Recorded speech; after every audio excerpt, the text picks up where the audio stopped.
شبانہ کی شادی محبوب کے ساتھ کروا دی گئی تھی، اگرچہ وہ محبوب کو پسند نہیں کرتی تھی۔ شبانہ پسند تو کرتی تھی لیکن محبوب کے چھوٹے بھائی شہاب کو۔ لیکن ایسا ہوا تھا کہ جب رشتہ مانگنے کی بات آئی تھی، کیونکہ محبوب بڑا بھائی تھا، اس لیے محبوب کا رشتہ شبانہ کے لیے مانگا گیا تھا۔ شبانہ کوئی غیر نہیں تھی، محبوب کے چچا کی بیٹی تھی، اور محبوب اور شہاب دونوں سگے بھائی تھے۔ لیکن شبانہ نے کبھی بھی محبوب کو اس نظر سے نہ ہی دیکھا تھا اور نہ ہی محبوب کو شبانہ نے پسند کیا تھا۔ شبانہ کی پسند صرف ایک ہی جگہ پر آ کر ٹکی ہوئی تھی کہ وہ شہاب کو اپنے لیے پسند کرتی تھی اور دونوں کے درمیان محبت تھی۔ یہ بات اگرچہ شہاب اور شبانہ دونوں کو ہی پتہ تھی، لیکن گھر والے ظاہری بات ہے کہ اس بات سے انجان تھے۔ جب رشتے کی بات چلی تو شبانہ نے اپنے والدین کو دبی دبی الفاظ میں یہ بات سمجھائی کہ وہ شہاب کو پسند کرتی ہے اور محبوب کو پسند نہیں کرتی ہے۔ یہاں پر شبانہ کے والدین نے شبانہ کو اس بات کو لے کر کے زور دیا کہ محبوب ایک برسر روزگار آدمی ہے جو کہ اس وقت فوج میں ہے اور اچھی سرکاری نوکری پر ہے، جبکہ شہاب ایک آوارہ گرد سا لڑکا ہے جس کی کوئی آمدنی کا مستقل ذریعہ نہیں ہے۔ اگر تم شہاب کے ساتھ شادی کرو گی تو تمہیں وہ کبھی بھی خوش نہیں رکھے گا اور تم ہمیشہ پیسے کے معاملات کو لے کر کے پریشان رہو گی، جبکہ محبوب کے ساتھ ایسا نہیں ہے۔ اس کی ایک لگی بدی تنخواہ ہے جو کہ اسے فوج سے ملتی ہے۔ اس کے علاوہ فوجی ہونے کے ناطے اسے اور بھی بہت سی ایسی سہولتیں ہیں جو کہ تمہیں ابھی جن کا اندازہ نہیں ہے۔ لہذا ایسی ہی ایموشنل بلیک میلنگ کے آگے شبانہ نے ہتھیار ڈال دیے تھے اور محبوب کی بیوی بن کر کے اسی گھر میں آ گئی تھی جس گھر میں شہاب رہتا تھا۔ اب شہاب کو بھی اس بات کا پتہ چل چکا تھا کہ اس کی محبوبہ اس کی بابی بن کر کے یہاں پر آ گئی ہے۔ شہاب کا بہت ہی برا حال تھا۔ کافی دنوں تک تو وہ اس معاملے کو، اس بات کو اپنے اندر جذب نہیں کر پایا تھا اور اس نے اپنے آپ کو سنبھالنے کی بہت کوشش کی تھی، لیکن وہ اس بات میں کامیاب نہیں ہو پا رہا تھا۔ وہ رات کو دیر دیر تک گھر سے باہر رہتا اور اب تو اس نے مزید بری صحبت اختیار کر لی تھی۔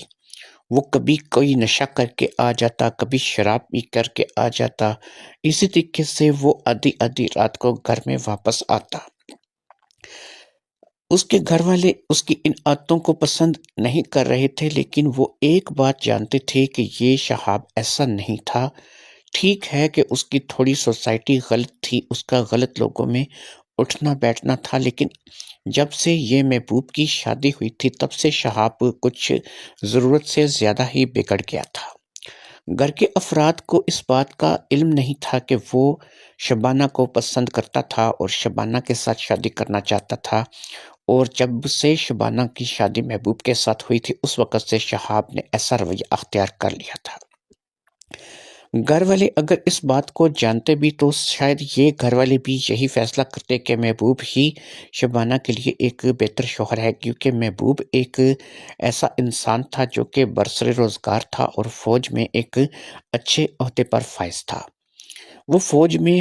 حوالدار کے عہدے پر فائز تھا اور ظاہری بات ہے کہ ترقی ہوتے ہوتے وہ میجر جنرل کرنل کچھ بھی بن سکتا تھا۔ لہٰذا اس وجہ سے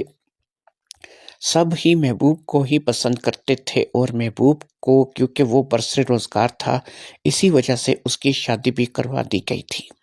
اگرچہ یہ زہر کا کڑوا گھونٹ تھا جو کہ اس وقت شبانہ نے بھرا تھا اور اپنے والدین کے ایموشنل بلیک میلنگ پر اس نے شادی کر لی تھی، لیکن ظاہری بات ہے کہ جس کے ساتھ من ہو اور اس کے ساتھ شادی نہ ہو تو انسان کو دکھ تو ہوتا ہے۔ وہ بھی شہاب کو اس گھر میں دیکھتی تھی اور اس کے من کے اندر بھی ایک ہی بات چلتی تھی کہ شہاب کے ساتھ اگر اس کی شادی ہو جاتی تو وہ زیادہ خوش رہتی۔ ادھر معاملات ایسے تھے کہ فوج میں زیادہ تر محبوب وہیں پر اپنا زیادہ تر وقت گزارتا تھا اور گھر میں بہت کم ٹائم دیتا تھا۔ کبھی کبھی چھٹی آتا تھا تو تبھی اس کی بیوی سے کچھ بات چیت ہوتی تھی اور وہ اپنی بیوی کے پاس کچھ دن رہ کر کے پھر واپس کام پر چلا جاتا تھا۔ یہی خوبی اب شہاب میں تھی کہ شہاب تو اگر رات کو لیٹ بھی آتا تھا تو کم از کم اپنے گھر واپس تو آتا تھا۔ اس بات کو بھی بہت زیادہ محسوس کر رہی تھی اور شبانہ اس بات کو بھی سوچ رہی تھی کہ اگر واقعی شہاب کے ساتھ اس کی شادی ہوئی ہوتی تو اس وقت وہ روزانہ کی بنیاد پر کم از کم گھر تو آ جاتا، اور جب اس کے اوپر بیوی بچوں کی ذمہ داری آن پڑتی تو ظاہری بات ہے کہ یہ بری عادتیں بھی اس کی چھوٹ جاتی۔ وہ کمائی بھی کرنے لگتا اور سب کی آنکھوں کا تارا بھی رفتہ رفتہ بن جاتا، لیکن گھر کے جو افراد تھے، نہ تو شبانہ کے گھر کے لوگ اور نہ اس گھر کے لوگ، انہوں نے نہ ہی اس بات کو سمجھا تھا اور نہ ہی انہوں نے اس بات کو کوئی اہمیت دی تھی۔ خیر، شہاب کے چچا کی بیٹی تھی شبانہ، رشتہ بھی بنتا تھا اور شادی بہرحال اگر بائی سے ہو گئی تھی تو اب شہاب نے رفتہ رفتہ اس بات کو، اس غم کو بلانا شروع کر دیا تھا۔ اسی طریقے سے وقت گزرتا رہا اور 1 سال کا عرصہ بیت گیا۔ اس 1 سال میں نہ تو کوئی آنگن میں خوشیوں کی کلکاری کھلی اور نہ ہی کوئی ایسا معاملہ پیش آیا کہ جس میں شبانہ جو ہے اس نے اپنے آپ کو جو ہے وہ محسوس کیا ہو۔ وہ ہمیشہ محبوب سے شاکی ہی رہتی تھی اور اس کے من میں صرف ایک ہی بات چلتی رہتی تھی کہ اس کی شادی محبوب سے ہو کے ایک ایسے مشین سے اس کی شادی کروا دی گئی ہے کہ جس نے اپنے گھر کو زیادہ وقت نہیں دینا، آتا ہے اور ہاتھ لگا کر کے بھاگ جاتا ہے۔ تو اس طریقے کا جو شخص ہے وہ اس کے ساتھ ساری زندگی وہ کیسے گزار پائے گی؟ اس بات کو لے کر کے اس نے کئی بار اپنے والدین سے بھی بات کی تھی اور اپنے والدین کو شادی کے بعد تو اس نے کئی بار کھری کھوٹی سنائی تھی اور اس میں اس نے اپنے والدین کو اس بات کا ذمہ دار ٹھہرایا تھا کہ اگر محبوب کی جگہ شہاب سے شادی کرواتی ہوتی تو وہ روزانہ کی بنیاد پر گھر آتا، ہو سکتا ہے کہ اب تک وہ ماں بن چکی ہوتی، اس کو بیٹی یا بیٹا پیدا ہو چکا ہوتا، اپنے شوہر کے ساتھ اسے زیادہ سے زیادہ وقت گزارنے کو ملتا۔ ایک ایسے شخص کے ساتھ شادی کرواتی جو کہ ایک مشین کی طرح ہے، جو کہ اپنا زیادہ تر وقت جو ہے وہ بارڈر پر گزارتا ہے اور زیادہ تر وہ اپنا معاملہ جو ہے وہ وہیں پہ رکھتا ہے۔ 3-4 مہینے کے بعد وہ چند دن کے لیے چھٹی پہ آتا ہے اور پھر اس کی بیوی جو ہے وہ اس کے ساتھ چند لمحے نہیں گزار پاتی کہ اسے واپس جانا ہوتا ہے۔ لہٰذا اس بات کو لے کر کے شبانہ نے اپنے والدین کو سنایا تو تھا، لیکن والدین بار بار ایک ہی بات کرتے تھے کہ بیٹا، آج کی یہ تھوڑی سی سختی جو ہے یہ کل کو تمہارے ہی کام آئے گی۔ ہم نے تمہارے لیے جو سوچا ہے برا نہیں سوچا ہے۔ یہ تمہیں اس وقت پتہ چلے گا جب تمہاری عمر ڈھل جائے گی اور اس وقت یہ اگر ریٹائر بھی ہو جائے گا تو اسے اچھی خاصی پینشن ملے گی، گھر ملے گا، سب کچھ سہولتیں ملیں گی، میڈیکل کی سہولتیں ملیں گی جو کہ عام سویلین کو نہیں دی جاتی۔ اگرچہ یہ باتیں ٹھیک تھیں لیکن اس حد تک ٹھیک نہیں تھیں کہ جس حد تک شبانہ کے والدین اسے یہ بات بتا رہے تھے، کیونکہ شبانہ یہ سوچتی تھی کہ اس وقت جوانی کی عمر ہے اور اگر اس وقت میں ہی میاں بیوی آپس میں ساتھ نہیں ہوں گے، میاں کہیں اور ہوگا، بیوی کہیں اور ہوگی، تو ظاہری بات ہے کہ ان دونوں کے درمیان اگر کوئی رابطہ کو تعلق ہی نہیں بچے گا تو اس دولت روپے پیسے کا کیا فائدہ جو کہ بڑھاپے میں کام آئے گی۔ دولت روپے پیسے تو اور طریقے سے بھی کمائے جا سکتے ہیں، لیکن اصل مسئلہ تو یہ ہے کہ میاں بیوی کو ایک دوسرے کا ساتھ چاہیے اور وہ ساتھ جو تھا وہ ان دونوں کو بہرحال میسر نہیں آ رہا تھا۔ ایسا نہیں تھا کہ محبوب کوئی عام سی شکل صورت کا کوئی معمولی سا لڑکا تھا، محبوب بھی اچھا خاصا خوبصورت لمبا چوڑا جوان تھا اور شہاب بھی اچھا خاصا خوبصورت تھا۔ دونوں ہی بھائی اپنی مثال آپ تھے، لیکن پسند اپنی اپنی ہوتی ہے۔ وہ آپ نے ایک مثال سنی ہوگی کہ اگر دل آپ کا گدی کے اوپر آ جائے تو پری کیا چیز ہے۔ تو یہاں پر بھی یہی صورتحال تھی کہ شروع سے ہی شبانہ جو ہے وہ محبوب کو پسند نہیں کرتی تھی اور اس نے کبھی بھی محبوب کے بارے میں ایسا نہیں سوچا تھا کہ محبوب اس کا شوہر ہوگا اور وہ محبوب کے ساتھ شادی کرے گی۔ وہ ہمیشہ اس بات کو سوچتی تھی کہ شہاب اس کے ساتھ جچتا ہے اور شہاب کی جوڑی اس کی جوڑی اچھی رہے گی۔ پھر اسی طریقے سے وقت گزرتا چلا گیا اور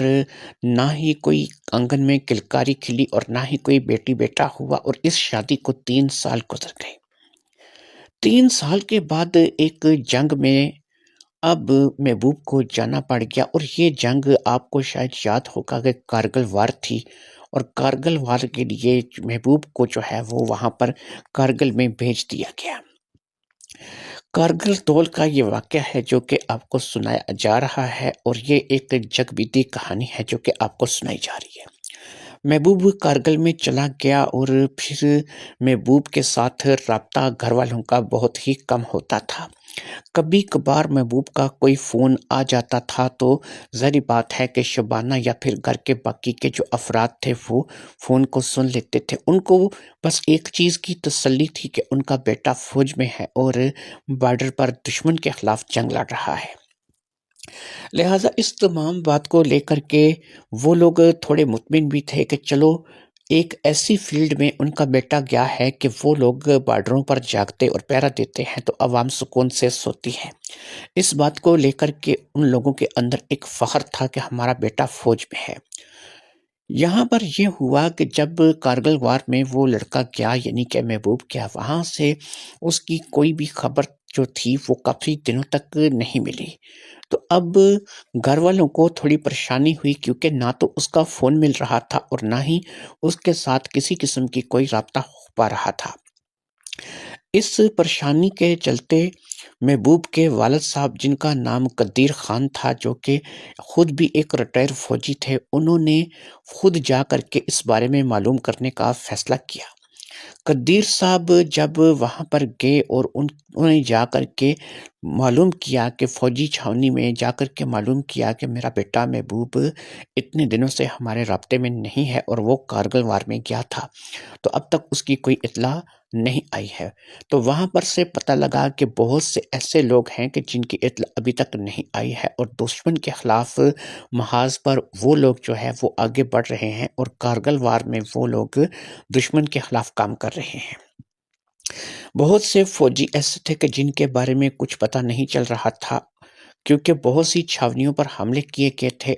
اپنا بھی نقصان ہوا تھا اور ان کا بھی کافی نقصان کیا گیا تھا، لیکن ایسا کچھ نہیں تھا کہ محبوب کے بارے میں یا محبوب کے علاوہ بھی بہت سے لوگ ایسے تھے کہ جن کے بارے میں صحیح طریقے سے علم نہیں ہو رہا تھا۔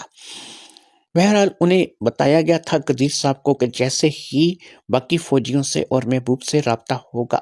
وہ بہت جلد جو ہے وہ ان کو اطلاع دیں گے، اور اسی اطلاع کے پیش نظر بہت جلد جو ہے وہ ان کو پتہ چل جائے گا کہ محبوب جو ہے وہ کب واپس آنے والا ہے اور کب جو ہے وہ اس وقت وہ کہاں پر ہے، اور اسی طریقے کی جو بھی معلومات ہوگی وہ محبوب کی بھی دیں گے اور باقی فوجیوں کے بارے میں بھی دیں گے۔ قدیر کے علاوہ بھی بہت سارے والدین تھے جو کہ وہاں پر اپنے بچوں کے بارے میں معلوم کرنے کے لیے آئے ہوئے تھے، کیونکہ ایک مشکل محاذ تھا جو کہ برفانی علاقے میں تھا، جس کو کارگل کہا جاتا تھا، اور ایک پہاڑی علاقہ تھا، اور وہاں پر اپنے شب و روز کاٹنا کچھ آسان نہیں تھا۔ لیکن فوج کی زندگی میں یہ سب کچھ نہیں دیکھا جاتا، فوجی کو اپنے فرض سے زیادہ کوئی چیز عزیز نہیں ہوتی، لہٰذا وہ فوجی اس وقت اپنی زندگی اور موت کے بیچ میں تھے اور اپنے دشمن کے خلاف ڈٹے کھڑے تھے۔ قدیر صاحب واپس آ گئے تھے۔ شبانہ نے بڑی امید پر نظروں سے قدیر صاحب کو دیکھا تھا اور اس بات کا پوچھا تھا کہ اس کے شوہر کا کچھ پتہ چلا، لیکن ظاہری بات ہے کہ قدیر صاحب کو جو جواب ملا تھا وہی بتا دیا گیا تھا۔ کچھ دن مزید گزر گئے اور اب پریشانی جو ہے وہ زیادہ بڑھنے لگی۔ اس بات کو لے کر کے گھر کے تقریباً تمام افراد ہی پریشان تھے، اور کسی کو بھی کچھ سمجھ نہیں آ رہی تھی کہ کیا ہو رہا ہے اور کیسے ہو رہا ہے۔ وقت اسی طریقے سے گزرتا چلا جا رہا تھا اور کوئی ایسا معاملہ نہیں تھا کہ جس میں کسی کو سمجھ آئے کہ کیا کرے اور کیا نہ کرے۔ تمام لوگ ہی محبوب کو لے کر کے پریشان تھے، اور گھر کے افراد جو تھے وہ تھے ہی کتنے۔ محبوب کے والدین تھے، یعنی کہ ماں اور بابا، اس کے علاوہ جو ہے وہ 2 بہنیں تھیں جو کہ شادی کر کے اپنے گھر کو جا چکی تھیں۔ صرف ایک شہاب ہی تھا جو کہ اس گھر کا فرد تھا محبوب کے بعد، لیکن وہ بھی آدھی آدھی رات تک غائب رہتا تھا اور آدھی رات کو کہیں جا کر کے وہ آتا تھا۔ ایسے میں محبوب کا بھی یہاں سے غائب ہو جانا، ظاہری بات ہے کہ سب لوگوں کے لیے ایک بڑی پریشانی کا باعث تھا۔ کئی بار ایسا ہوا کہ شبانہ نے اس بات کو لے کر کے سوچا کہ وہ اپنے قدم جو ہے وہ تھوڑے سے لڑکھڑا دے اور تھوڑی سی توجہ اپنی شہاب کی طرف کر لے۔ شاید اس کی توجہ اگر شہاب کی طرف ہو جاتی تو وہ شہاب بھی جو ہے آدھی آدھی رات تک باہر نہ رہتا اور گھر جلدی ٹائم سے واپس آ جاتا۔ لیکن پھر وہ یہ سوچتی تھی کہ وہ ایک مسلمان لڑکی ہے اور وہ اپنے شوہر کو دھوکہ نہیں دے سکتی۔ ٹھیک ہے کہ اس نے شہاب سے محبت کی تھی اور شہاب کو چاہا تھا اور اس کی دلی تمنا تھی کہ شہاب کے ساتھ اس کی شادی ہو، لیکن اب جب کہ اس کا شوہر موجود ہے اور اس کا شوہر بھلے ہی اسے ٹائم نہیں دیتا، کم ٹائم دیتا ہے، لیکن وہ اپنے شوہر کی امانت میں خیانت نہیں کر سکتی۔ جو اس کے دماغ میں کبھی کبھار کوئی شیطانی خیال آتا تھا یا شیطان اس کو بہکانے کی کوشش کرتا تھا تو وہ اللہ توبہ کرتی تھی اور اپنی معافی مانگ لیتی تھی، کیونکہ وہ نہیں چاہتی تھی کہ وہ اپنے شوہر کے ساتھ کوئی ایسا ناجائز رشتہ بنا لے کہ جس کے ساتھ وہ ساری زندگی اپنے اللہ کے آگے بھی شرمندہ رہے اور اپنے نظروں میں بھی وہ اتنی گر جائے کہ وہ اپنا سر اٹھانے کے قابل نہ رہے۔ اسی طریقے سے اس نے کئی بار اپنے آپ کو موڑا تھا، کیونکہ ایسا ہوتا تھا کہ عموماً مائی بابا یعنی کہ قدیر صاحب اور ان کی جو بیوی تھی زرینہ بیگم، وہ تو رات کو جلدی ہی سو جاتے تھے۔ اب رات میں عموماً 12 بجے 1 بجے دروازہ کھٹکھٹا تھا اور دروازہ کھٹکھٹنے والا ایک ہی شخص تھا اور وہ شہاب تھا، جو کہ اس وقت نشے کی حالت میں دھت کہیں نہ کہیں سے گھر آ جاتا تھا۔ اب اٹھ کر کے جو دروازہ کھولنے کا فریضہ تھا وہ ظاہری بات ہے کہ شبانہ کو ہی انجام دینا پڑتا تھا، لہٰذا شبانہ ہی روزانہ اس کی آدھی رات کو شکل دیکھتی تھی اور کئی بار جو ہے جب اس سے دروازہ کھول کر کے گھر کے اندر لے کر کے آتی تھی تو اس کے من میں ایک بات آتی تھی کہ اگر وہ تھوڑی سی بہک جائے تو کیا ہے، اس کا شوہر بھی گھر پر موجود نہیں ہے اور اگر وہ بہک جائے تو پھر کیا ہوگا۔ لیکن ایک طاقت تھی جو کہ اسے روکے ہوئے تھی، شاید وہ ایک مسلمان عورت ہونے کے ناطے ایسا کرنا نہیں چاہتی تھی، لہٰذا شہاب اپنے کمرے میں گرتا پڑتا چلا جاتا تھا اور وہ اپنے کمرے میں آ کر کے سو جاتی تھی۔ اگرچہ وہ اپنی اس شادی کو لے کر کے خوش نہیں تھی اور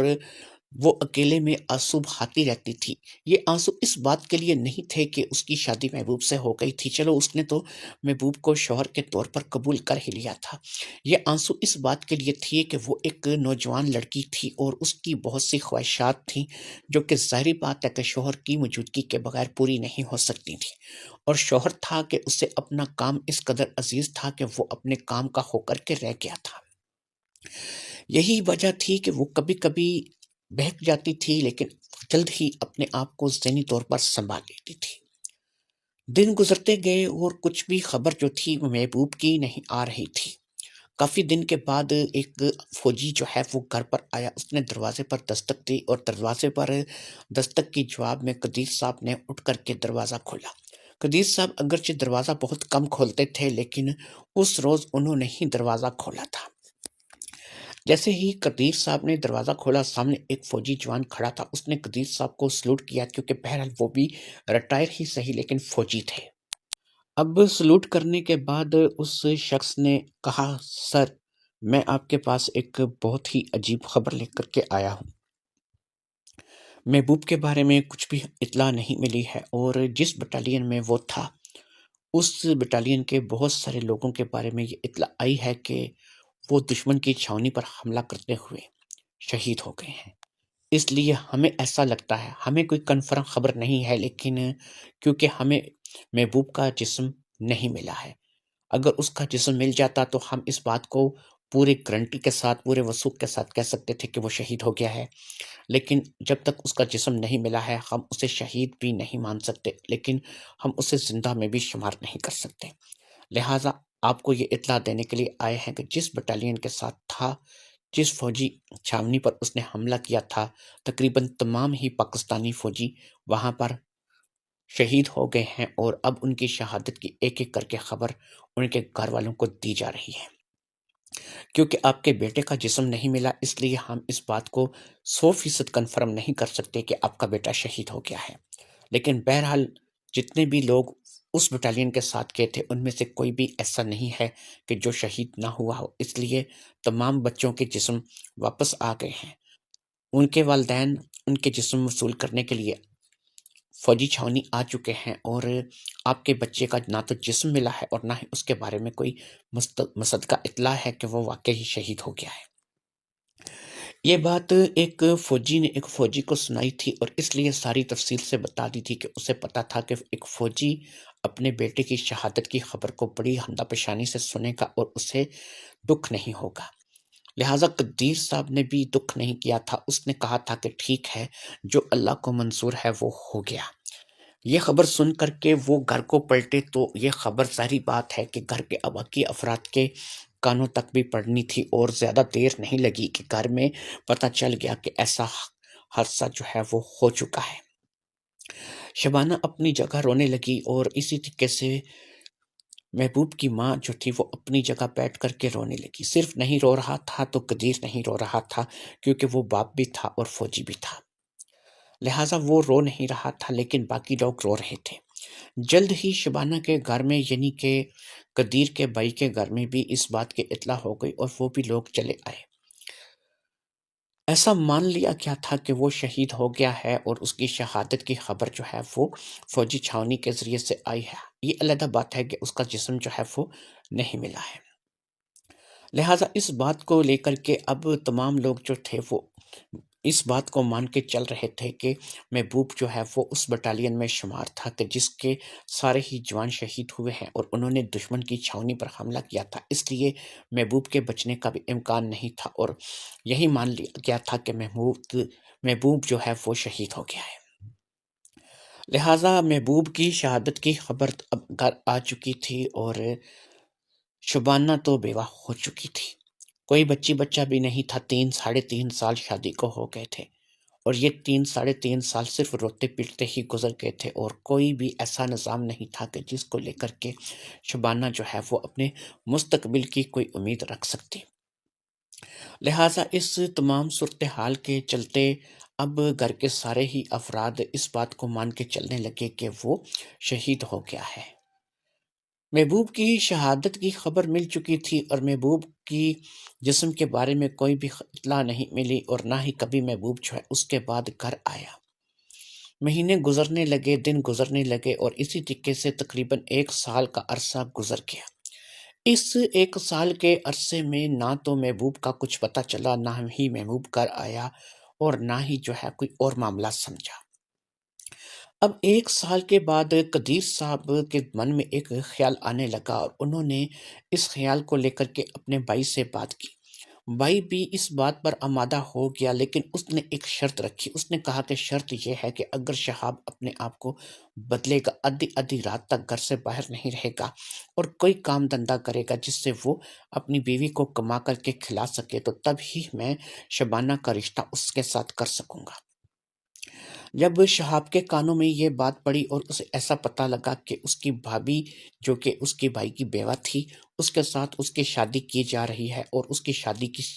پلاننگ چل رہی ہے، اگرچہ وہ شبانہ کو پسند کرتا تھا، لیکن وہ اس صورتحال سے شادی کرنے کے لیے بالکل تیار نہیں تھا، کیونکہ وہ یہی چاہتا تھا کہ اب رشتہ بدل چکا ہے، وہ احساسات، وہ جذبات نہیں رہے۔ ہاں، جو نئی نئی چوٹ تھی اس نے اسے ہلا ضرور دیا تھا، اور وہ اس کو لے کر کے پریشان ضرور ہوا تھا۔ وہ واقعی شبانہ سے شادی کرنا چاہتا تھا، لیکن اس وقت اس کی شادی نہیں ہو پائی تھی، تو اس نے اسے اپنی بھابھی مان لیا تھا۔ لیکن بھائی کے مرنے کے بعد، بھائی کی شہادت کے بعد، ظاہری سی بات ہے کہ اب اس کے رشتے کی بات چل رہی تھی، اور وہ اس بات کو جو ہے وہ ذہنی طور پر قبول نہیں کر پا رہا تھا۔ ہر گھر کے افراد نے اسے سمجھایا اور اسے بتایا کہ یہ کوئی ایسی چیز نہیں ہے کہ جو غیر شرعی ہو، یہ بالکل شریعت کے اندر ہے، اور وہ تمہاری بھابھی تھی اس وقت تک تمہاری بھابھی تھی جب تک کہ تمہارا بھائی زندہ تھا، اور تمہارے بھائی کی وہ بیوہ نہیں تھی۔ اب وہ ایک بیوہ خاتون ہے، اور کوئی بچی بچہ بھی نہیں ہے، تو اس سے بہتر کیا ہو سکتا ہے کہ تمہارے چچا کی بیٹی ہے تو تم ہی اسے اپنا لو اور تم اس کے ساتھ شادی کر کے اپنا گھر آباد کر لو۔ لہٰذا اب بہت سارے ادھر ادھر کی باتیں سننے کے بعد اور گھر والوں کے زور دینے پر اور اس بات کا واسطہ وغیرہ دینے پر کہ تم اس گھر کے اکلوتے بچے ہو، تو تم اگر جو ہے وہ اب اس گھر کو خوشیاں نہیں دو گے تو کون دے گا، اس قسم کی باتوں سے ظاہری بات ہے کہ شہاب کو بھی قائل کر لیا گیا۔ اور ادھر شبانہ تو پہلے بھی یہی چاہتی تھی کہ کسی ایسے لڑکے کے ساتھ شادی ہو جو کہ اس کے ساتھ رہے اور اسے زیادہ سے زیادہ ٹائم دے اور اس کے ساتھ زندگی کو اچھی طریقے سے گزارے۔ سچ پوچھے تو پرانی محبت ایک بار دل میں پھر امٹ آئی تھی اور وہ اس بات کی قائل ہو چکی تھی کہ اس نے اگر شادی کرنی ہے تو اب اگر شہاب کے ساتھ شادی ہو رہی ہے تو یہ ایک بہترین موقع ہے جو کہ قدرت کی طرف سے اسے مل رہا ہے، کیونکہ محبوب کو کبھی بھی اس نے اس لحاظ سے پسند نہیں کیا تھا اور وہ محبوب کے ساتھ شادی کر کے خوش نہیں تھی، لیکن بس اپنے والدین کو خوش رکھنے کے لیے اس نے یہ 3 ساڑھے 3 سال جو ہے وہ کانٹوں پر لوٹ کر کے گزار دیے تھے۔ لہٰذا اس شادی کی بات جو ہے وہ ہونی شروع ہو چکی تھی اور شہاب بھی مان گیا تھا اور شبانہ نے بھی اس سے شادی کے لیے اپنی مکمل آمادگی کا اظہار کر دیا تھا۔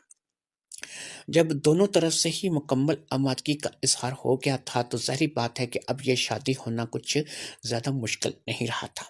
لہٰذا سادگی سے ہی 4 لوگوں کو بٹھا کر کے یہ نکاح کروا دیا گیا اور اس طریقے سے شبانہ ایک بار پھر دلہن کے روپ میں اسی گھر میں آ گئی جس گھر میں وہ پہلے بھی محبوب کی بیوی کی حیثیت سے رہ رہی تھی، لیکن اب اس کا کمرہ بدل گیا تھا۔ پہلے وہ محبوب کے کمرے میں رہتی تھی اور اس کے کمرے میں سوتی تھی، لیکن اب اس کا کمرہ جو ہے وہ شہاب والا کمرہ تھا اور وہ شہاب کے کمرے میں اس کی بیوی کی حیثیت سے رہنے لگی تھی۔ سچ پوچھیں تو اس کی دلی تمنا پوری ہوئی تھی اور اس سے جو ہے وہ سب کچھ مل گیا تھا جس کی اس نے تمنا کی تھی، اس لیے اس نے اس بات کو لے کر کے اپنے من میں خوشی کا اظہار کیا تھا اور وہ خوش تھی کہ اب اس کی شادی شہاب کے ساتھ ہو گئی ہے۔ شہاب نے بھی شادی کے بعد اپنی ذمہ داریوں کا احساس کیا تھا اور اس نے ایک دکان پر باقاعدہ ملازمت کر لی تھی، اگرچہ اس ملازمت سے بہت زیادہ پیسہ نہیں آتا تھا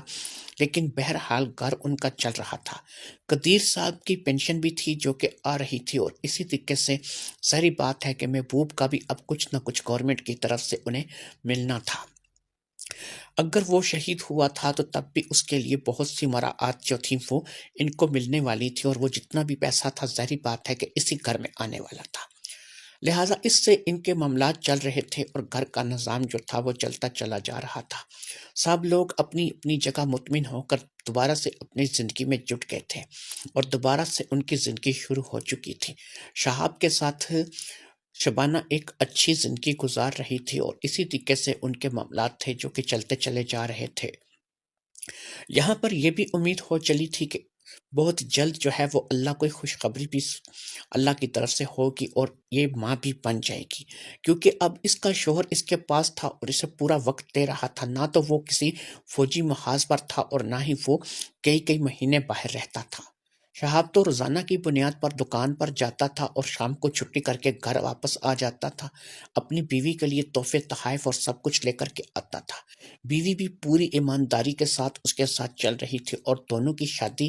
کیونکہ ہو چکی تھی اس لیے بہت جلد امید تھی کہ کوئی ننھی کلی ان کے گھر میں بھی کھلنے والی تھی، کوئی بیٹی بھی ہو سکتی تھی، کوئی بیٹا بھی ہو سکتا تھا۔ شبانہ کو تو اس بات کی خواہش تھی کہ کوئی ایک ننھا سا بیٹا ہو، لیکن جب وہ شہاب سے بات کرتی تھی تو اسے بیٹیاں پسند تھیں۔ بہرحال یہ دونوں میاں بیوی کی اپنی اپنی پسند کے لحاظ سے بات تھی اور اسی طریقے سے اب زندگی جو ہے وہ ایک ڈگر پر چل نکلی تھی اور خوش و خرم زندگی جو تھی وہ گزر رہی تھی۔ ایک دن سارے ہی گھر پہ موجود تھے، شاید چھٹی کا دن تھا، اس روز شہاب بھی گھر پہ تھا اور قدیر صاحب بھی تھے، اسی طریقے سے قدیر صاحب کی بیگم بھی گھر پر موجود تھی۔ اتفاق سے شبانہ کے گھر والے یعنی اس کے ماں باپ بھی ادھر آئے ہوئے تھے اور دروازے پر دستک کی آواز سنائی دی۔ جیسے ہی دروازہ کھولا گیا سامنے ایک فوجی جوان کھڑا تھا، اس فوجی جوان کے چہرے پر دبا دبا سا جوش اور خوشی دکھائی دے رہی تھی۔ قدیر صاحب نے اسے اندر آنے کے لیے کہا، وہ گھر کے اندر آ گیا۔ اس نے گھر کے اندر آتے ہی قدیر صاحب سے کہا، قدیر صاحب آپ کو بہت بہت مبارک ہو، محبوب کا پتہ چل گیا ہے، محبوب کو دشمنوں نے قید کر لیا تھا اور وہ دشمنوں کی قید میں تھا، جسے ہمارے ایک فوجی بٹالین نے وہاں پر جا کر کے دشمنوں کی چھاونی پر حملہ کر کے محبوب کو آزاد کروا لیا ہے۔ محبوب آزاد ہو چکا ہے اور اب ہمارے فوجی ساتھیوں کے ساتھ بہت جلد واپس جو ہے وہ آ رہا ہے۔ جیسے ہی وہ واپس آئے گا انشاءاللہ تعالیٰ اسے آپ کے پاس گھر بھیج دیا جائے گا۔ بس یہی ہے کہ یہی اطلاع میں آپ کو دینے کے لیے آیا ہوں کہ محبوب زندہ ہے اور اب بہت جلد گھر واپس آ رہا ہے۔ یہ اطلاع بہت سے لوگوں کے لیے خوشی اور بہت سے لوگوں کے لیے دکھ کا باعث تھی۔ جو لوگ محبوب کے ملنے سے خوش تھے وہ ظاہری بات ہے کہ محبوب کے والدین تھے، اور جن لوگوں کو خوشی نہیں تھی وہ شبانہ اور شہاب تھے،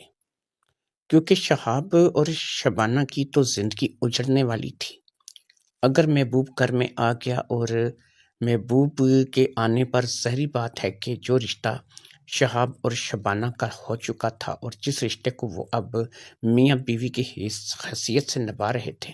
وہ رشتہ ٹوٹ جائے گا اور ان دونوں کے درمیان اب میاں بیوی والا کوئی واسطہ یا تعلق نہیں رہے گا۔ محبوب کی واپسی کا مطلب تھا کہ شبانہ پھر سے محبوب کے نکاح میں چلی جائے گی اور شہاب کے ساتھ اس کے سارے رشتے ختم ہو جائیں گے، حتیٰ کہ وہ اب پیٹ سے تھی اور شہاب کے بچے کی ماں بننے والی تھی، اور یہ بات بھی گھر کے سارے افراد جانتے تھے۔ لیکن ظاہری بات ہے کہ محبوب کے آ جانے کے بعد یہ بچہ اگر وہ جنم دیتی تو یہ بچہ محبوب کا بچہ کہلا سکتا تھا۔ ایسا بھی ہو سکتا تھا کہ یہ بچہ شہاب کا ہی بیٹا کہلاتا، لیکن ظاہری بات ہے کہ محبوب بھی اس کا والد کہلاتا۔ بڑی ہی عجیب صورتحال تھی، اور اس صورتحال کے پیش نظر گھر میں کچھ لوگ تو خوشیاں منا رہے تھے کہ ان کا بیٹا واپس آنے والا تھا، اور کچھ لوگ جو تھے وہ اس بات کو لے کر کے افسردہ تھے کہ یہ کیا ہو گیا ہے۔ شبانہ نے کبھی اس بات کا تصور بھی نہیں کیا تھا کہ ایسا بھی ہو سکتا ہے۔ ظاہری بات ہے کہ جیسے ہی محبوب اس گھر کی دہلیز کو کراس کرے گا، اس گھر میں قدم رکھے گا،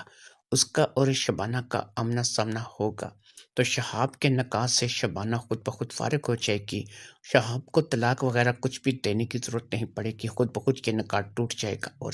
شبانہ دوبارہ سے اپنے دوسرے شوہر محبوب کے نکاح میں چلی جائے گی۔ محبوب کے نکاح میں جانے کا مطلب یہی تھا کہ ظاہری بات ہے کہ اب اس کی جو زندگی ہے وہ محبوب کے ساتھ ہی گزرے گی۔ یہ بچہ جو پیدا ہوگا وہ محبوب کی دیکھ ریکھ میں ہی پیدا ہوگا، اور محبوب کو ہی اس کا زیادہ تر باپ سمجھا جائے گا۔ چلو گھر کے افراد کو تو اس چیز کا علم ہوگا کہ اصل معاملہ کیا ہے، لیکن باہر کے افراد تو اسے محبوب کا ہی بیٹا کہیں گے، یا پھر وہ بیٹی ہوئی تو محبوب کی ہی بیٹی کہلائے گی۔ ان تمام باتوں نے شبانہ کی ذہنیت پر خاصا اثر ڈالا تھا، اور اس بات کو لے کر کے شہاب بھی پریشان ہو گیا تھا، کیونکہ گھر کے سارے ہی لوگ موجود تھے، اس لیے انہوں نے دبا دبا سا احتجاج اس بات کو لے کر کے کیا تھا، اور انہوں نے کہا تھا کہ یہ کیسا انصاف ہے۔ وہ اچھے طریقے سے اپنی زندگی کو کاٹ رہے ہیں، لیکن محبوب کے آنے سے ان کی زندگی ایک دفعہ پھر نرگ بن کر کے رہ جائے گی۔ لیکن کیا کیا جا سکتا تھا؟ ظاہری بات ہے کہ قدیر صاحب یا پھر ان کی بیگم یا پھر خود شبانہ کے والدین بھی اس بات کو تسلیم نہیں کریں گے۔ جو قدرت کا فیصلہ تھا اس فیصلے کے آگے کسی کی نہیں چل سکتی تھی، اور قدرت کا فیصلہ یہ تھا کہ جو پہلے شوہر ہے وہی شوہر رہے گا، چاہے وہ شوہر جو ہے وہ کتنے ہی عرصے بعد لوٹ کر کے کیوں نہ آئے۔ نکاح خود بخود ٹوٹ جائے گا، اور نکاح کے ٹوٹنے کے لیے طلاق وغیرہ کچھ ضروری نہیں ہوگی۔ شہاب کے اوپر ایک دفعہ پھر پریشانی آ گئی تھی، اور اس نے اپنے آپ کو پھر ایک دفعہ جو ہے وہ شراب اور دوسرے کاموں میں ڈال دیا تھا۔ اب اس کا دل نہیں لگتا تھا، اور اس کا بھائی کسی بھی وقت گھر آنے والا تھا۔ ادھر شبانہ تھی تو وہ بھی ان معاملات کو لے کر کے پریشان تھی۔ وہ کسی بھی طور پر اپنے دل سے جو ہے وہ محبوب کو اپنا شوہر تسلیم نہیں کرتی تھی، لیکن وہ بھی شریعت اور قانون کے ہاتھوں مجبور تھی، اور اسے اس بات کا بڑے اچھے طریقے سے پتہ تھا کہ اگر وہ اس بات کے لیے کوئی بغاوت کرے گی تو وہ شریعت کی اور قانون کی دونوں ہی کی مجرم قرار پائے گی، لہٰذا وہ اللہ سے کم از کم ٹکر نہیں لے سکتی تھی۔ اللہ کا جو قانون تھا وہ اٹل تھا، اور اس کو ٹالا نہیں جا سکتا تھا۔ ان کا احتجاج درے کا درا رہ گیا تھا، اور اسی طریقے سے 2 سے 3 دن کے اندر ہی محبوب گھر واپس آ گیا۔ محبوب کے آنے کی جہاں پر خوشی تھی وہاں پر اندر ہی اندر ایک غم اور غصے کی لہر بھی تھی۔ اس میں محبوب کا تو کوئی قصور نہیں تھا، ظاہری بات ہے کہ اسے اس چیز کا علم ہی نہیں تھا۔ ہاں یہ ہے کہ جب وہ گھر آیا تھا تو اسے فی الحال اس بات کے بارے میں خبر نہیں دی گئی تھی کہ کیا ہو چکا ہے یا اس کے پیچھے جو معاملات ہیں وہ کس نوعیت کے ہیں اور معاملات جو ہے وہ کیا نوعیت اختیار کر چکے ہیں۔ محبوب ایک کام کر سکتا تھا اور وہ کام یہ کر سکتا تھا کہ وہ اپنے نکاح سے اس عورت کو، شبانہ کو، فارغ کر سکتا تھا۔ یہ اختیار محبوب کے پاس تھا، لیکن محبوب ایسا کیوں کرے گا؟ وہ اپنا بنا بنایا گھر کیوں اجاڑے گا؟ کیونکہ محبوب کو اس بات کا علم ہی نہیں تھا کہ شبانہ شہاب سے محبت کرتی ہے۔ اسے صرف اتنا پتہ تھا کہ وہ اس کی بیوی ہے اور اب وہ واپس آ گیا تھا۔ اس کے واپس آنے پر لوگ خوش بھی تھے اور کچھ لوگ غمگین بھی تھے۔ قدیر صاحب اور اس کی بیگم بھی اندرونی کیفیت کو سمجھ رہے تھے۔ انہیں اس بات کا اندازہ تھا کہ جب شبانہ اور شہاب کے بارے میں محبوب کو پتہ چلے گا تو ظاہری سی بات ہے کہ محبوب اس بات کو لے کر کے غم اور غصے میں چلا جائے گا، اور ہو سکتا ہے کہ وہ اس بات کو لے کر کے کچھ سخت رویہ اختیار کرے۔ لیکن ظاہری سی بات ہے کہ جب ان کو اس بات کی خبر ملی تھی کہ محبوب نہیں رہا اور شبانہ کے ساتھ انہوں نے شہاب کی شادی کر دی تھی، تو یہ ایک ایسی بات تھی جو کہ کسی بھی خاندان میں، کسی بھی گھر میں ہو سکتی تھی۔ رفتہ رفتہ محبوب بھی اس بات کو قبول کر لے گا، اور اس بات کا قدیر صاحب کو اور ان کی بیگم کو بھی اندازہ تھا، اور قدیر کے بھائی اور اس کی بیگم کو بھی اس چیز کا اچھے طریقے سے اندازہ تھا۔ محبوب آ چکا تھا اور ابھی تک کسی نے بھی اسے کچھ نہیں بتایا تھا، لیکن ظاہری بات ہے کہ زیادہ عرصے تک یہ بات چھپائی نہیں جا سکتی تھی اور اس بات کو کلیئر کرنا تھا۔ لہٰذا 2 سے 3 دن جب وہ گھر میں رہا اور اس نے اچھے طریقے سے اپنے آپ کو آرام کر لیا اور اب وہ اس قابل ہو چکا تھا کہ اس سے بات چیت کی جا سکتی تھی، تو اب محبوب کو، شہاب کو، شبانہ کو اور باقی گھر کے افراد کو بٹھا کر کے اسے اصلیت سے آگاہ کر دیا گیا۔ بات کو سن کر کے وہ وقتی طور پر ایک غم اور غصے کی لہر، ظاہری بات ہے کہ اس کے اندر اٹھنی ہی اٹھنی تھی اور اس نے اس بات کو بے حد برا محسوس کیا تھا۔ لیکن جب گھر کے بڑوں نے اسے اس بات کے لیے قائل کیا تھا اور بتایا تھا کہ یہ سب کچھ جان بوجھ کر نہیں کیا گیا ہے، بلکہ شہاب کی شادی تو صرف اس لیے کروائی گئی تھی کہ اس کے بارے میں کوئی خبر نہیں ملی تھی۔ پھر 1 سال بہت بڑا عرصہ ہوتا ہے، اور 1 سال کا عرصہ جو ہے وہ شبانہ نے اس کے انتظار میں گزارا تھا۔ اس بات کو اور باقی تمام معاملات کو دیکھتے ہوئے محبوب نے چپ تھام لی اور اس نے کہا کہ چلو ٹھیک ہے، جو ہونا تھا سو ہو گیا ہے، لیکن اب میرے لیے کیا حکم ہے؟ انہوں نے کہا کہ حکم کیا ہو سکتا ہے؟ گھر کے تمام افراد بھی اس بات کو جانتے تھے کہ جب محبوب زندہ سلامت گھر واپس لوٹ آیا ہے تو ظاہری بات ہے کہ شبانہ اسی کی بیگم ہے اور اسی کے ساتھ اس کا نکاح ہوا ہے اور وہی اس کا پہلا حقدار ہے۔ جب تک کہ محبوب اپنی مرضی سے شبانہ کو اپنے نکاح سے فارغ نہیں کرتا، اسے طلاق نہیں دیتا، اور پھر وہ طلاق لے کر کے عدت گزارنے کے بعد ہی شہاب سے شادی کر سکتی ہے۔ یہ تو اس شکل میں ہے کہ جب محبوب اپنی بیگم کو، یعنی کہ شبانہ کو طلاق دے دے، لیکن اگر محبوب اسے طلاق نہیں دیتا اور اسے اس حال میں قبول کرتا ہے تو ظاہری بات ہے کہ وہی اس کا اصل شوہر ہے اور اسی کا اس کے اوپر حق ہے۔ یہ وہ بات تھی کہ جو سورج کی طرح عیاں تھی، روز روشن کی طرح عیاں تھی، اس بات سے کوئی بھی انکار نہیں کر سکتا تھا۔ لہٰذا اب یہی طے پایا کہ جیسے پہلے زندگی گزر رہی تھی اور جیسے شبانہ جو ہے وہ اس کا نکاح جو ہے وہ محبوب سے ہوا تھا اور وہ محبوب کی بیوی تھی، تو لہٰذا اب یہی سلسلہ جو ہے وہ دوبارہ اگر محبوب جوڑنا چاہے گا تو آج سے شبانہ جو ہے اسی کے کمرے میں رہے گی اور ان دونوں کا جو تعلق ہے وہ میاں بیوی والا تعلق ہوگا، اور ان کے درمیان جو ہے اب وہ کسی قسم کا کوئی جو ہے وہ مسئلہ نہیں ہوگا۔ جو بیچ میں ایک دراڑ آئی تھی وہ بھی ختم ہو جائے گی، کیونکہ ظاہری بات ہے کہ یہ جو کچھ بھی ہوا یہ قانون اور شریعت کے مطابق ہوا ہے، اور اس میں کوئی بھی ایسی بات نہیں ہے کہ جو ان دونوں کے لیے جو ہے وہ عجیب ہو۔ شبانہ واقعی اس بات کو لے کر کے سوچ میں پڑ گئی تھی کہ اس ایک عورت کے 2 شوہر یہ بات اس کے لیے بڑی ہی اچنبے کی اور بڑی ہی عجیب بات تھی، لیکن اسے بھی اس بات کا پتہ تھا کہ اس کے پہلے شوہر کے واپس لوٹ آنے پر اگر وہ اسے اپنانے کے لیے بھی تیار ہے تو وہ کچھ بھی نہیں کر سکتی، اسے پہلے شوہر کے پاس ہی لوٹ کر کے واپس جانا ہوگا۔ لہٰذا اس نے اس بات کے صبر کر لیا تھا اور اپنے پہلے شوہر کے پاس لوٹ آئی تھی۔ شہاب نے پھر سے اپنی وہی روٹین اپنا لی تھی اور اس کے ساتھ وہی معاملہ چلنے لگا تھا۔ وہ آدھی رات تک گھر سے باہر رہتا تھا، شراب کے نشے میں دھت گھر واپس آتا تھا اور کبھی کبھار تو وہ رات بھر واپس بھی نہیں آتا تھا۔ اسی طریقے سے معاملات چلنے لگے تھے اور اسی طریقے سے ایک دفعہ پھر محبوب اپنا گھر بسا چکا تھا۔ اب محبوب ظاہری بات ہے کہ فوجی تھا اور اس نے کچھ آرام بھی کر لیا تھا اور کچھ چھٹیاں بھی تھیں جو کہ اسے مل چکی تھیں، لہٰذا جب اس کی یہ چھٹیاں پوری ہونی تھیں تو اس نے ایک دفعہ پھر دوبارہ سے اپنی فوج کا رخ کرنا تھا اور وہاں اپنی ڈیوٹی پر چلے جانا تھا۔ اس کے ڈیوٹی پر جانے کے بعد وہی ایک لمبی جدائی تھی اور اس لمبی جدائی کا شکار ایک لڑکی تھی جس کا نام شبانہ تھا اور جو کہ اب اس مصیبت میں پھنس چکی تھی۔ اس دوران ایسا ہے کہ محبوب نے شبانہ سے دوری اختیار کی رکھی تھی کیونکہ محبوب کو اس بات کا پتہ تھا کہ شہاب کے بچے کی ماں اس وقت شبانہ بننے والی ہے، لہٰذا وہ شبانہ سے دوری بنائے ہوئے تھا۔ پھر ایسا ہوا کہ بچہ ہو گیا اور بچہ ہونے کے بعد اس نے جناب اپنی زندگی کو دوبارہ سے آغاز کر لیا۔ بچہ جو ہے وہ ماں کے پاس ہی تھا اور اس کا باپ شہاب ہی کہلاتا تھا کیونکہ سب کو پتا تھا کہ یہ بیٹا جو ہے وہ شہاب کا بچہ ہے اور اس کا جو باپ ہے وہ شہاب ہی ہے، لہٰذا اس بات کو لے کر کے کسی کو اعتراض نہیں تھا۔ بچہ جو تھا وہ شہاب کا ہی کہلاتا تھا اور محبوب اس بات کو لے کر تھوڑا غمزدہ بھی تھا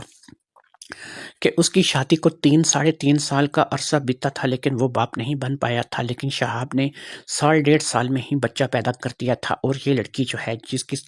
جس کا نکاح میرے ساتھ ہوا تھا یہ باقاعدہ سے شہاب کے بچے کی ماں تھی۔ یہ وہ باتیں تھیں کہ جو آسانی سے انسان بلا نہیں سکتا یا ان باتوں پہ جو ہے وہ سمجھوتا نہیں کر سکتا، لیکن اصل مسئلہ یہ تھا کہ قدرت کے آگے کسی کی نہیں چلتی اور قدرت کے آگے کسی کا بس نہیں چلتا، لہٰذا ان تمام باتوں کو جانتے ہوئے محبوب نے بھی اس بات کو اپنے اندر جو ہے وہ بسا لیا تھا۔ ایک اندر ہی اندر گلٹی تھی جو کہ اس نے محسوس کی تھی۔ ایک لمحے کے لیے اس نے ایسا سوچا کہ وہ اگر شبانہ کو طلاق دے دیتا اور شبانہ کی شادی جو ہے وہ شہاب سے ہی ہو جاتی تو یہ زیادہ بہتر تھا، بچہ بھی ان کا تھا اور وہ دونوں میاں بیوی کی حیثیت سے رہتے اور وہ جو ہے وہ ان کی زندگی سے نکل جاتا۔ لیکن پھر اپنا سواد بھی انسان کے آڑے آتا ہے، وہ سوچنے لگا کہ اگر اس نے شبانہ کو طلاق دے دی تو اس کے خاندان میں نزدیک دور کوئی ایسا رشتہ نہیں تھا جو کہ اسے اپناتا، اور پھر جب یہ صورتحال پتہ لگتی تو ظاہری بات ہے کہ کوئی بھی بہت جلد اس کی شادی ہونے کے امکانات نہیں تھے، اس لیے اس نے یہی سوچا تھا کہ چلو غنیمت ہے کہ اسے شبانہ کے روپ میں ایک بیوی ملی بھی ہوئی ہے جو کہ صبر و شکر کے ساتھ اپنا وقت گزار رہی ہے، کم از کم جب تک وہ اس کے نکاح میں تھی اس نے کبھی بھی اس کے ساتھ بے وفائی نہیں کی تھی اور اب بھی وہ مجبور تھی اور حالات کے ہاتھوں مجبور تھی۔ اسے اس بات کا دکھ ضرور تھا کہ اس کا چھوٹا بھائی اس کی بیوی کے ساتھ ایک عرصے تک جو ہے وہ میاں بیوی کی حیثیت سے رہے ہیں اور ان کے ساتھ ان کے معاملات چلتے رہے ہیں، لیکن ظاہر سی بات ہے کہ اس کی مرضی نہیں تھی اور نہ ہی اس کے چھوٹے بھائی کی مرضی تھی، اور جو کچھ بھی ہوا تھا یہ اس بات سے ایک غلط فہمی کی بنیاد پر ہوا تھا۔ اگر وہ فوج میں نہ جاتا اور وہ وہاں پر جا کر کے پکڑا نہ جاتا اور دشمن کی قید میں نہ چلا جاتا تو یہ 1 سے 1.5 سال کا عرصہ جو اس نے یہاں دشمن کی قید میں گزارا تھا وہ 1 سے 1.5 سال اپنے گھر اپنے بیوی بچوں کے ساتھ بھی رہ سکتا تھا۔ بہرحال بات یہ ہے کہ اندر ہی اندر تو بہت کچھ چل رہا تھا لیکن کوئی بھی اس بات کا اظہار نہیں کر رہا تھا۔ شبانہ اپنی جگہ اس بات کو لے کر کے پریشان تھی کہ اسے ایک دفعہ پھر وہی بورنگ روٹین جو تھی اس کی زندگی میں واپس آ گئی تھی کہ اسے ایک ایسے شخص کے ساتھ گزارا کرنا پڑ رہا تھا جو کہ وہ نوکری کا تھا اور نوکری اس کی تھی اور وہ اس کے ساتھ زیادہ وقت نہیں گزارتا تھا، نہ ہی وہ اس کی پہلی پسند تھا۔ ان تمام باتوں کے چلتے شبانہ کے دماغ میں ایک فطور آنے لگا۔ اب وہ فطور 2 طریقے کا تھا۔ یہ فطور اس کے دماغ میں کئی مرتبہ پہلے بھی آیا تھا لیکن اس نے اس بات کو چھوڑ دیا تھا۔ وہ اللہ اور اللہ کے قانون سے ڈرتی تھی، اس لیے وہ اس باتوں میں جو ہے وہ نہیں پڑتی تھی۔ فطور یہی تھا کہ اگر وہ شہاب کے ساتھ اپنا تعلق قائم رکھے تو ظاہری بات ہے کہ محبوب تو 3-4 مہینے کی چھٹی جو ہے وہ فوج میں چلا جاتا ہے اور اپنی ڈیوٹی پہ چلا جاتا ہے، اور 3-4 مہینے کی چھٹی کے بعد آتا ہے، یعنی کہ اس کو 3-4 مہینے بعد چھٹی ملتی ہے۔ لیکن اس نے سوچا کہ یہ گناہ ہے اور یہ گناہ کا کام وہ نہیں کرے گی، لیکن اس نے اب اپنے آپ کو اس بات کے لیے بھی آمادہ کرنا شروع کر دیا کہ اگر وہ یہ گناہ کا کام نہیں کرتی تو پھر وہ اپنی زندگی کو کیسے گزارے گی۔ بہرحال ایک گناہ کا بوجھ تو اسے اپنے سر لینا تھا۔ ادھر شبانہ یہ بات سوچ رہی تھی کہ اسے اپنے دیور یا پھر اپنے سابقہ شوہر شہاب کے ساتھ اپنا تعلق جو ہے وہ توڑنا نہیں چاہیے، اس کو باقاعدہ اس بات پر آمادہ کرنا چاہیے کہ ہم دونوں ایک دفعہ پھر سے اپنا تعلق بنا لیتے ہیں۔ محبوب کو کون سا اس بات کا پتہ چلے گا، ویسے بھی پہلے بھی اولاد تمہاری ہی ہے، آئندہ بھی اگر ہوگی تو تمہاری ہی ہوگی، ایک ہی گھر میں رہتے ہوئے یہ کام ہو جانا آسان تھا۔ وہ قانون قدرت سے ڈرتی تھی، وہ اس بات کا فیصلہ نہیں لے پا رہی تھی، لہٰذا اس نے کئی بار اس بات کو سوچا اور کئی بار ہی اس بات کو رد کر دیا۔ ادھر شہاب اپنی جگہ ایک چیز سوچنے لگا، اس نے کہا کہ بھائی نہ آتا،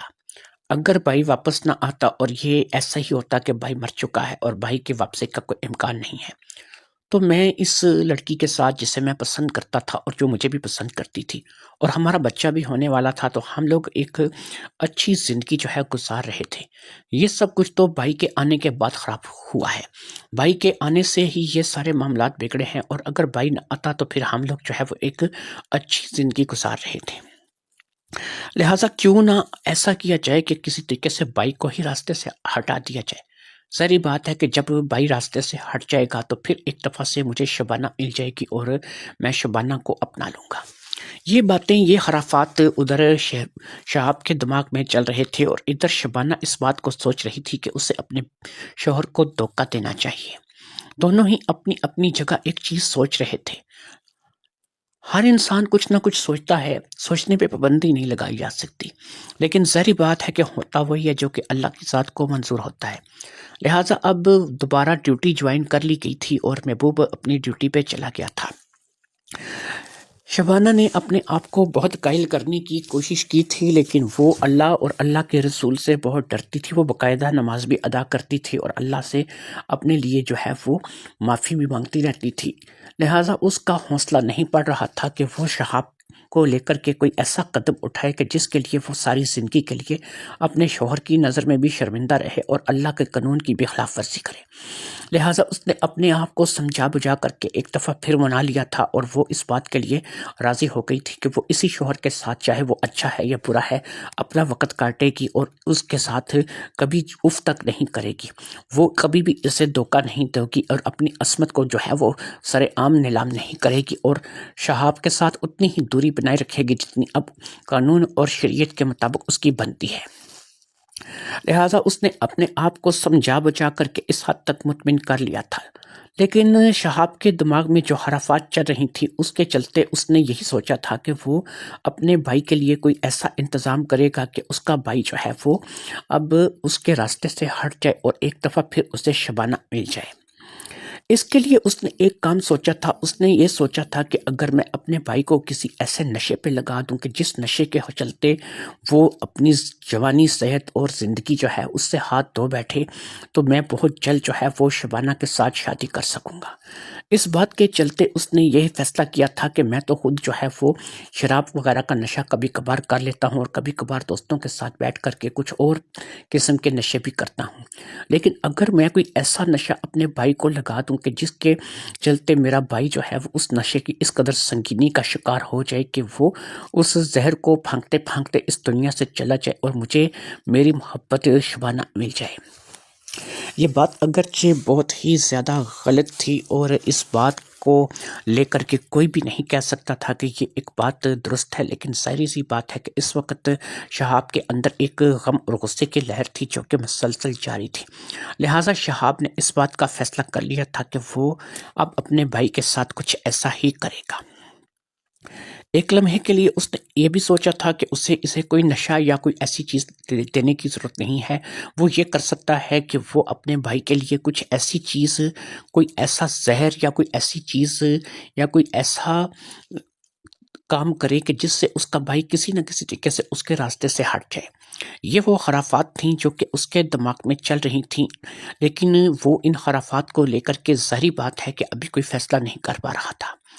بڑا بھائی باپ کی جگہ ہوتا ہے اور اسے اس بات کا بڑے اچھے طریقے سے اندازہ تھا کہ محبوب جو ہے وہ اس کا بڑا بھائی ہے، اور کبھی بھی محبوب نے شہاب کے ساتھ کبھی کوئی ایسا سلوک نہیں کیا تھا کہ جس کو لے کر کے شہاب کے اندر اس کے لیے کوئی دشمنی ہوتی۔ وہ اپنے بھائی کے لیے بہت سی چیزیں سوچتا تھا، کرتا تھا، لیکن ظاہری بات ہے عمل نہیں کرتا تھا۔ شہاب بھی اس بات کو بڑے اچھے طریقے سے جانتا تھا کہ اس کا بھائی اس کے لیے کبھی بھی نقصان دہ نہیں رہا، بلکہ وہ تو اپنے بھائی کا اس بات کو لے کر کے کہیں نہ کہیں اندر سے بڑا پن سمجھ رہا تھا کہ سال سے 1.5 سال جو ہے وہ اس کی بیوی اس کے نکاح میں رہی ہے، لیکن اس نے اپنے چھوٹے بھائی کو اس بات کو لے کر کے کبھی نہ سنایا تھا اور نہ کہیں کبھی اس کے ساتھ کوئی ایسی بات کی تھی۔ یہی وہ کشمکش تھی جس میں اس کا وقت گزر رہا تھا، اور وہ اپنے بھائی کو نقصان پہنچانا بھی چاہتا تھا، لیکن وہ اپنے بھائی سے محبت بھی کرتا تھا۔ ایک لمحے کے لیے وہ سوچتا تھا کہ اگر اس کا بھائی نہ رہے، اور واقعی میں اگر اس کا بھائی نہیں رہتا تو وہ کیا کرے گا۔ اسے یہ بات سوچ سوچ کر ہی بہت دکھ ہوتا تھا کہ اگر اس کا بھائی نہیں رہتا تو وہ اپنی زندگی کیسے گزارے گا۔ شبانہ کو حاصل کر لینے کے باوجود بھی وہ کبھی خوش نہیں رہ پائے گا۔ اسے اس بات کا احساس ساری زندگی کے لیے جینے نہیں دے گا کہ اس نے اپنے بھائی کے ساتھ ایسا سلوک کیا اور اپنے بھائی کو راستے سے ہٹا دیا۔ ان تمام باتوں کو سوچ کر کے اب شہاب نے بھی اس بات کو سوچ لیا تھا کہ جو کچھ بھی قدرت کی طرف سے ہو چکا ہے اسے اس میں دخل نہیں دینا چاہیے، اور اپنی زندگی کو جو ہے وہ سنوارنا چاہیے، اور اپنی زندگی کو اس طریقے سے سنوارنا چاہیے کہ اسے بھی کوئی شبانہ جیسی یا شبانہ سے بھی اچھی لڑکی مل جائے اور وہ اس کے ساتھ شادی کر کے اپنا گھر بسا لے۔ لہٰذا اس نے اپنے آپ کو بدلنے کا فیصلہ کر لیا تھا۔ جو خرافات اس کے دل و دماغ میں جنم لے رہی تھی اس کا مقابلہ اس نے کر لیا تھا۔ اپنے آپ کو اس نے ایک دفعہ پھر سیدھے راستے پر ڈالنے کا فیصلہ کر لیا تھا۔ جس دکان پر وہ پہلے کام کر رہا تھا اس نے دوبارہ اسی دکان پر دوبارہ جانا شروع کر دیا تھا، اور وہاں پر اس نے کام کرنا شروع کر دیا تھا۔ رفتہ رفتہ شبانہ کے دماغ سے بھی ایسی خرافات نکل گئی تھیں، اور شہاب کے دماغ سے بھی ایسی خرافات نکل گئی تھیں۔ پھر ایک وقت ایسا آیا کہ دونوں ہی اس بات کو لے کر کے اپنی سوچ پر اپنی اپنی جگہ شرمندہ تھے کہ انہوں نے ایسا کیوں سوچا۔ اللہ کی قدرت کے آگے ان کا بس نہیں چلتا تھا۔ جو اللہ کا فیصلہ تھا وہی اٹل فیصلہ تھا، اور وہ اللہ کے فیصلے سے ٹکرا نہیں سکتے تھے۔ لہٰذا ان دونوں نے اس بات کو لے کر کے سمجھوتا کر لیا تھا۔ شہاب اس بات کو لے کر کے خوش تھا کہ چلو ایک بچہ ہے جو کہ خود اس کا بچہ ہے، اگرچہ اس کی شادی نہیں ہوئی لیکن وہ اپنی توجہ اپنے اس سے چھوٹے سے بچے پر مرکوز کر سکتا ہے۔ وہ شبانہ کے ساتھ مل کر کے اس بچے کو پال سکتا ہے۔ شبانہ اب رشتے کے اعتبار سے اس کی بابی تھی، لیکن اس کے بچے کی ماں بھی تھی۔ بڑا ہی عجیب سا رشتہ ہو چکا تھا۔ ایک طرف سے وہ اس کے بچے کی ماں تھی، اور دوسری طرف سے رشتے میں وہ اس کی بابی لگتی تھی۔ بھائی کے آ جانے کی وجہ سے شہاب کا رشتہ ٹوٹ گیا تھا، لیکن ظاہری بات ہے کہ اس کے بچے کا باپ تو شہاب ہی تھا۔ اب شبانہ نے بھی اس بات کو محسوس کر لیا تھا کہ شہاب جو ہے وہ ایک اچھے راستے پر چل نکلا ہے، اور اس نے دوبارہ سے جو ہے وہ اس دکان پر جانا شروع کر دیا ہے۔ لہٰذا اس نے اس بات کا فیصلہ کیا تھا کہ وہ اپنے اس دیور کے لیے، جسے اس کے مطابق کافی چوٹ پہنچی تھی اور وہ کافی اس بات کو لے کر کے پریشان رہا تھا، اور اس نے بھی شبانہ جیسی اذیت کا سامنا کیا تھا، اس نے اپنے اس دیور کے لیے ادھر ادھر دیکھنا شروع کر دیا، اور اس بات کو لے کر کے وہ چلنے لگی کہ مجھے کوئی ایسی اچھی لڑکی ملے کہ جو اس ساری صورتحال کو دیکھ کر کے میرے دیور کو اپنا لے اور اس کے ساتھ شادی کر لے۔ یہ کوشش اس کی تھوڑے ہی عرصے میں کامیاب ہو گئی، اور اس سے نغمہ جیسی ایک بہت ہی سلجھی ہوئی ایک اچھے گھر کی لڑکی ملی، جو کہ تھی تو غریب، لیکن ظاہری بات ہے کہ وہ ان تمام باتوں کو جاننے اور سننے کے بعد بھی شہاب کے ساتھ شادی کرنے کے لیے آمادہ تھی۔ نغمہ کی عمر زیادہ ہو چکی تھی، وہ اس وقت 30 سال کی تھی۔ وہ لوگ جہیز نہیں دے سکتے تھے اور صرف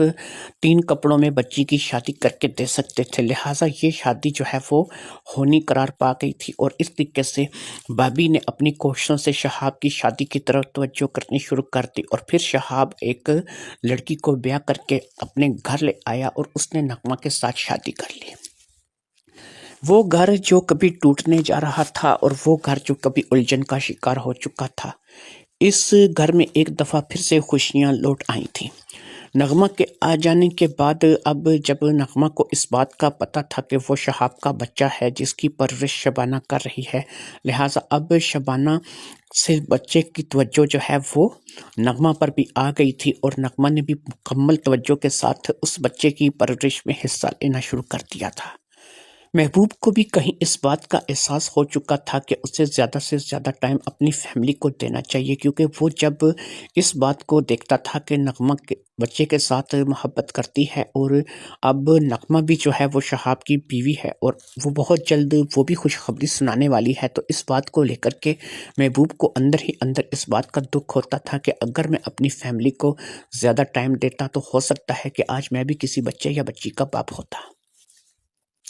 اس بات کے پیش نظر محبوب نے اب زیادہ تر کوشش یہ شروع کر دی تھی کہ وہ زیادہ سے زیادہ وقت شبانہ کے ساتھ گزارے اور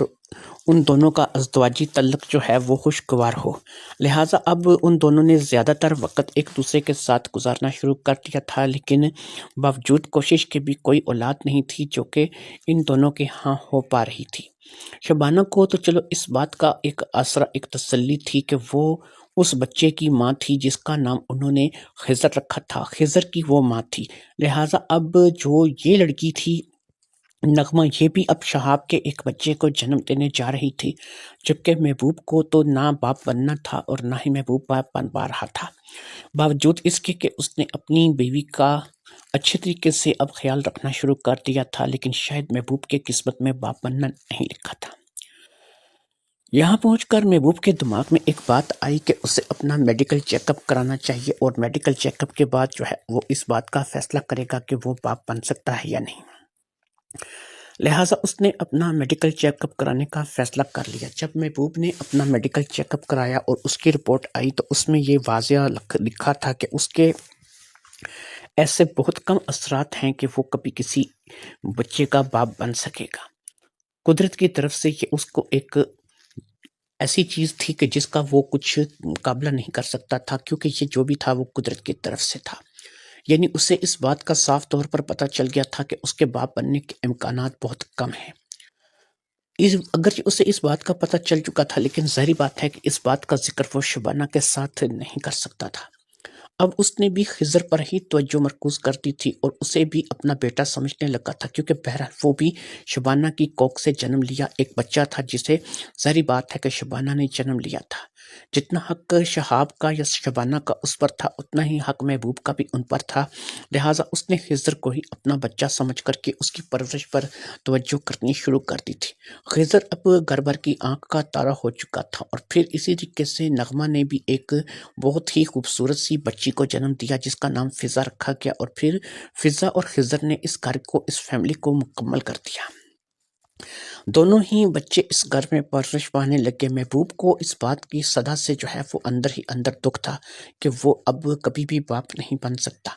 لہٰذا اسی طریقے سے زندگی گزرتی رہی اور محبوب واقعی میں کبھی باپ نہیں بن پایا۔ 5 سے 6 سال گزر گئے، اور پھر ایک وقت ایسا آیا کہ ایک دفعہ بارڈر پہ لڑتے ہوئے محبوب کو کچھ گولیاں آ لگیں۔ اب کی بار محبوب کا بچنا بہت زیادہ مشکل تھا، اور ایسا نہیں لگ رہا تھا کہ وہ بچ پائے گا یا اس کی جان بچ پائے گی۔ اسے ایمرجنسی ہاسپٹل لے کر جایا گیا، اور اس کی گولیاں اگرچہ ڈاکٹر نے نکال دیں، لیکن اس کے پاس زیادہ وقت نہیں تھا۔ اس کی فیملی اس کے پاس ہاسپٹل میں تھی، اور اس کے علاوہ بہت سے اور بھی لوگ تھے جو کہ فوج سے متعلق تھے، اس کے پاس ہاسپٹل میں تھے۔ اس نے اپنی فیملی سے ملنے کی ایک آخری خواہش ظاہر کی تھی، اور اس کے پاس زیادہ وقت نہیں تھا، لہٰذا اب اس کی فیملی اس کے سر پر کھڑی تھی۔ یہاں پر اس نے اپنے باپ نہ بننے کا انکشاف شبانہ اور اپنی فیملی کے سامنے کیا، اور ان کو بتایا کہ اس کے پاس کوئی قدرتی طور پر ایسا نقص تھا کہ وہ کبھی باپ بن ہی نہیں سکتا تھا۔ اسے چاہیے تھا کہ وہ جب واپس آیا تھا تو اسی وقت وہ شہاب اور شبانہ کی شادی کو چلنے دیتا اور اپنے نکاح سے شبانہ کو فارغ کر دیتا، لیکن اپنے سواد کے لیے اس نے ایسا کیا نہیں تھا۔ لہٰذا اب وہ جب کہ اس دنیا سے جا رہا ہے تو وہ چاہتا ہے کہ اس کے جانے کے بعد ایک دفعہ پھر شہاب جو ہے وہ شبانہ کو اپنا لے، اور شبانہ گھر کی لڑکی گھر کے اندر ہی رہ جائے۔